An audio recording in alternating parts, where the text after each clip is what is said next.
You don't need a grand entrance to make a garden feel special. Sometimes one simple project can make all the difference.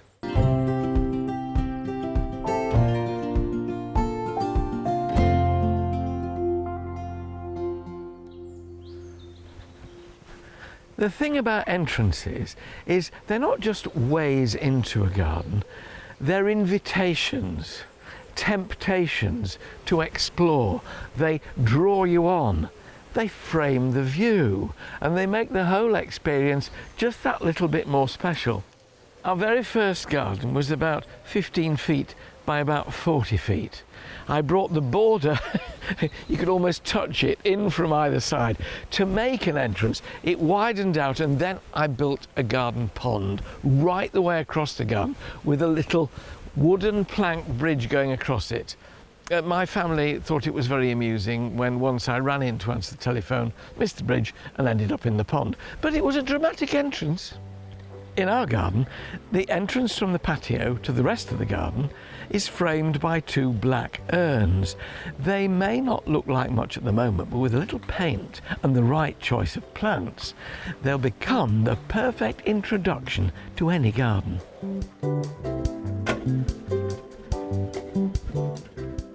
So here it is, one of a pair, as the auctioneer might say. Not quite as heavy.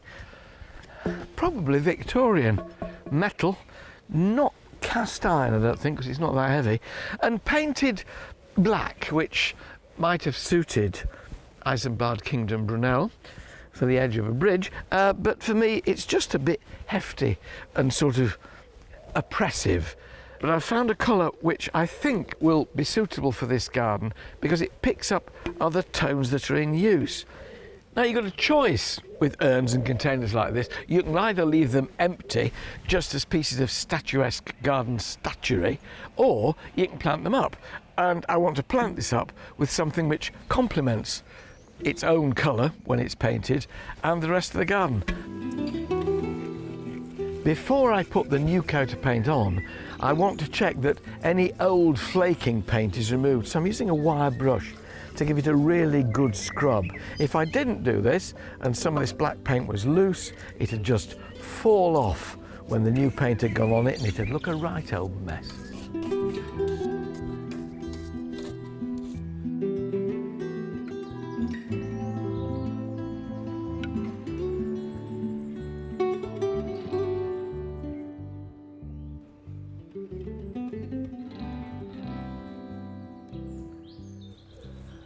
The colour here is the same as I used on the planters, called warm clay. And this particular paint at that shade is suitable for timber, but it's also suitable for metal. And that's the important thing. Check you've got a paint which is going to be suitable for the material to which it's being applied. And as you can see, it's not covering completely. This is going to take about 3 coats to give a really dense finish of the colour that I want.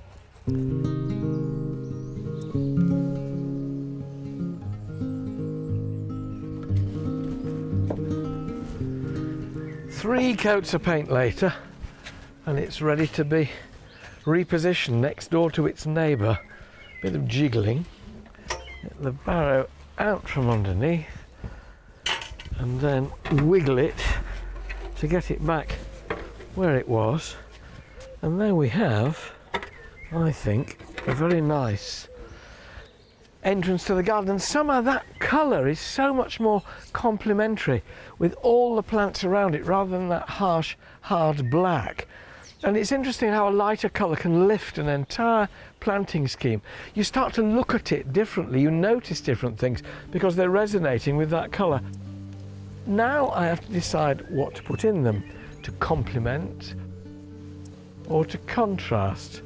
Well, I reckon this newish hydrangea called Pole Star will work pretty well as a central plant, and because it's slightly tinged with pink and the stems here are a dusky pink, if I choose something to go around it that picks up that colour, it will almost look as though I planned it.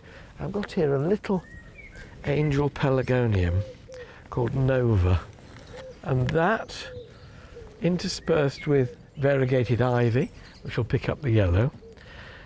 Stick with me, and I think when I've finished it'll probably look quite nice.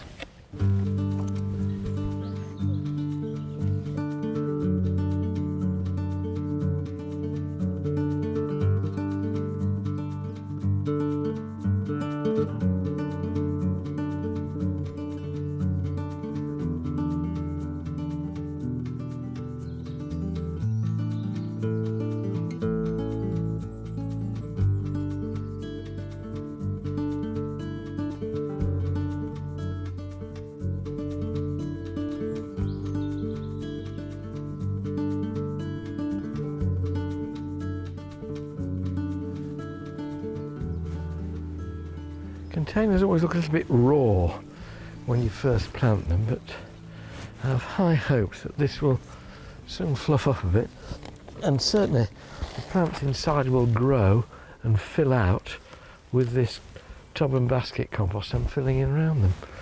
The important thing is to make sure they never go short of water.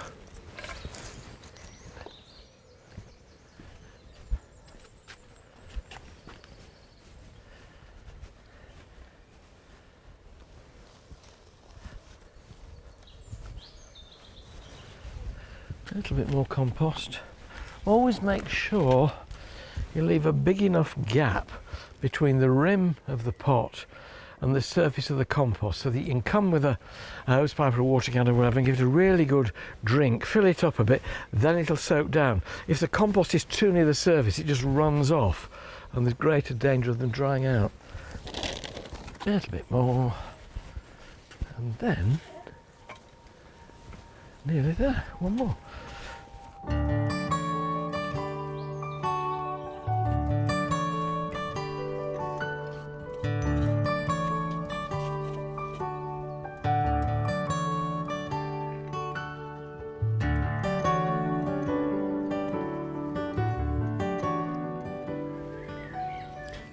I don't know about you, but I think that's worked really well.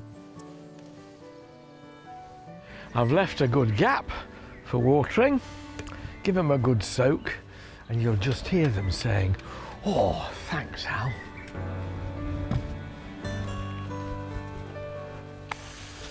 In weather like this, I need a good soak every day, but the great thing about them at this height is you can stick your fingers in the compost and feel if it's dry or sufficiently damp. I love this moment. I love watering because it's always struck me that you're giving life to plants. The first job I did in the parks department when I was 15 was watering a greenhouse, which thrilled me to bits apart from being scary. Suddenly I was in charge of all these plants. But the thrill, pathetic though it may sound, of watering and the relaxation and the therapy stays with me.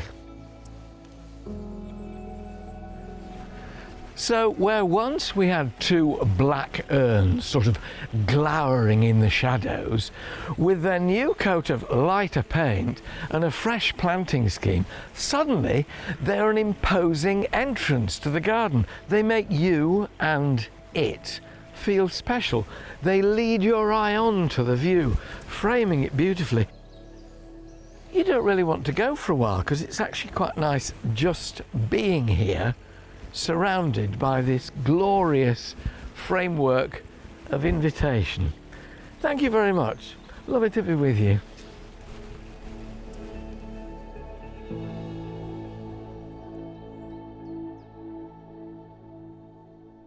If you haven't subscribed to the channel yet, click below. It's going to be a fantastic year in our new garden with tips and inspiration, so why not join us?